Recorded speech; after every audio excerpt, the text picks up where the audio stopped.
Welcome back into the Sports Source. This segment brought to you by Parkside Cabin Rentals. 1-bedroom cabins, 2-bedroom cabins, cabins up to 6 or more bedrooms, pet-friendly cabins, waterside cabins, secluded cabins, cabins close to downtown Gatlinburg.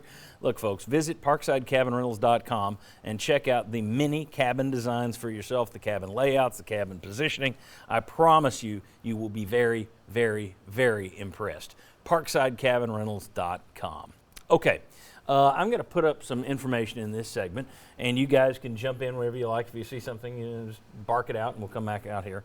If not, we'll race through some of these things. But since I was down on them last week, I thought, let's take a look at this. This is a team that is still ranked number 13 in the NCAA's net rankings. Been in the top 15 all year long. Been in the top 20, top 25 all year long in the major polls. 16-6. It's not. I think people around here expected something better. But when you take a big picture look at it, it's like, well, top 15 in the country isn't that bad. And it's not really fluky when you look at some of these numbers. Again, I think that the Tennessee offense has been so ugly, it has made this season feel worse than it's actually been, speaking for the fans. Let's take a look at the current resume. There's the SEC standings as of today. Tennessee tied for third. Now it looks like Auburn is going to run away with this thing, although they're having to fight. They're beating the good teams, and they're struggling with the lower end of the conference. But Tennessee's still in the mix there. You're 13th in the NCAA net rankings, as I mentioned. But let's take a look at some of these numbers. Let's look at scoring offense, okay? So as ugly as Tennessee's offense has been at times, you're still 6th best in the conference. So for everyone, this offense is horrible. Yeah, well, there are 8 teams that you would not want to be who are worse than you in terms of points per game, 74 points per game.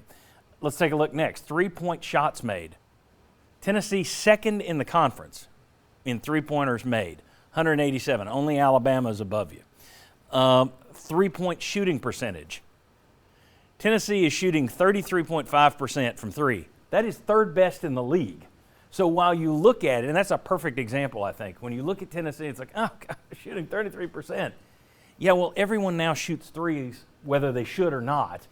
So everyone is shooting worse than 33%. Only in Kentucky and A&M are higher than you in that percentage. Assists per game, number 2 in the SEC right now. Now, I also want anything stand out, gentlemen? You want to jump in here or you want to keep rolling? Keep rolling. All right. Vols in the top 50. I wanted to look at the NCAA's official stats. So if we could do it. Here's everything they rank in the top 50. There's 330 teams out there playing basketball. So if you're top 50 in any of these, that's pretty good. And you see their SEC rank over on the right. 3-point field goal percentage, 47th nationally. And they think about how we've complained about their shooting. Everybody's shooting 3 of those. I mean, that's the problem. Everybody's shooting it. Everybody's percentages are down. Your percentages you don't feel like you're hitting. You're better than most. Assist to turnover ratio. Assists per game, offensive rebounds per game, scoring defense, scoring margin, steals per game, you're 8th nationally. Total assists, 27. Total steals, 10th. Turnover margin, 10th. Turnovers forced, 13th. Now I want to come back just for a second and talk to these guys about some of those numbers. This is something we were discussing in the break there. When you look at the turnovers, the steals, should they be getting more transition baskets?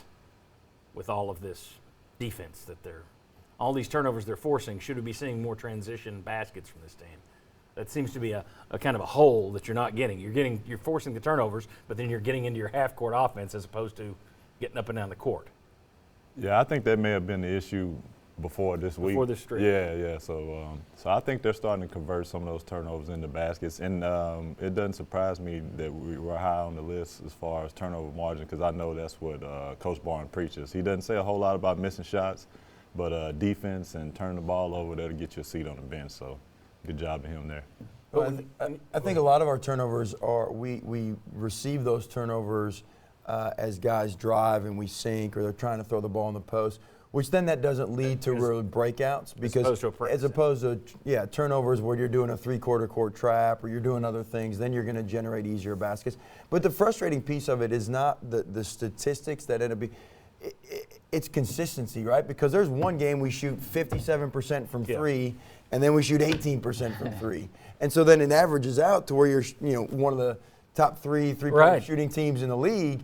But the frustration is the fact that like one night you shoot 52% and one night, and that's the hard part with Barnes trying to figure out lineups. So I was like, all right, guys, Justin Power, are you going to make shots or you're not? And that's the frustrating part. And to that, I didn't get a chance to finish all the. I was doing this yesterday afternoon, and all the games weren't going to be finished until late last night, and I wasn't going to work on it late last night. So I passed on this, but I was looking at Tennessee compared to Auburn, compared to Kentucky, compared to Georgia, picking top and bottom of the conference there. And what I found was Tennessee had more highs and lows, which is what you're talking about, than some of those other schools, in some of those other teams. You had more games where you shot under 20%, but you also had more games where you shot over 50%. Your range, which is exactly what you're talking about, now that's just those three schools. I don't know if it'd be true for the rest of the conference, but against those schools, they're more stable on a night-to-night basis by 2 or 3 games, whereas you had more games where you are really hot or really ice cold. The thing that gets me about this Tennessee team, and part of the frustration to me, their ceiling, I thought would, their basement it's worse than I thought. I thought when they were at the bottom, I didn't see 50-point games against like Texas Tech and Texas and those teams. Yeah. So while their ceiling is pretty high, I thought the basement would be higher. I didn't think that they would drop as far in some of these games as they have. And those stats, I think just like Mark said, it's a lack of consistency. But boy, when they're bad, they're pretty bad, and that's what they've got to improve on. Is on the bad nights they've got to play a little bit better level. Well, the difference between Kentucky and Auburn is Kessler and Toshiba.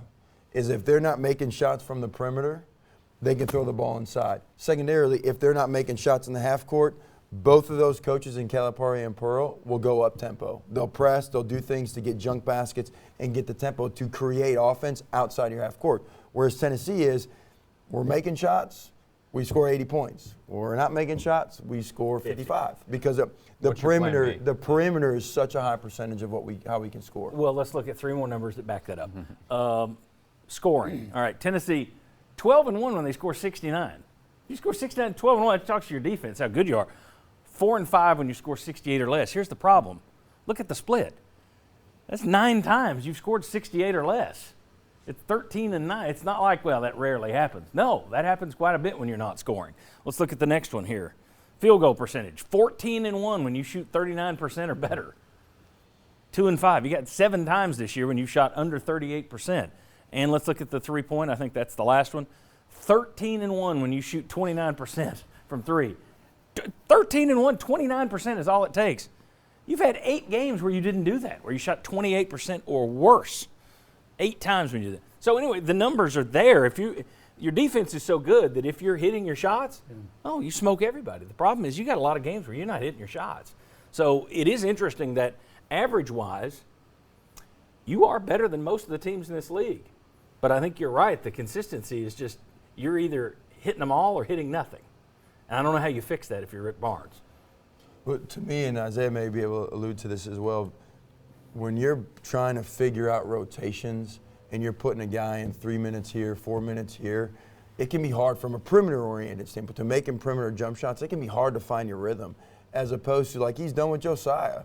He's riding or dying with Josiah. You're shooting 25%, but man, keep shooting the open shots.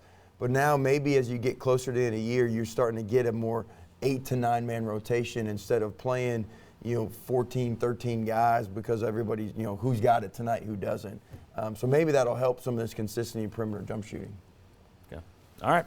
Very good. When we come back, let's talk about whether or not this streak is going to continue. The Vols are traveling to Mississippi State. They got Vanderbilt at the back end of the week. Can they keep the hot streak rolling? That's next on the Sports Source.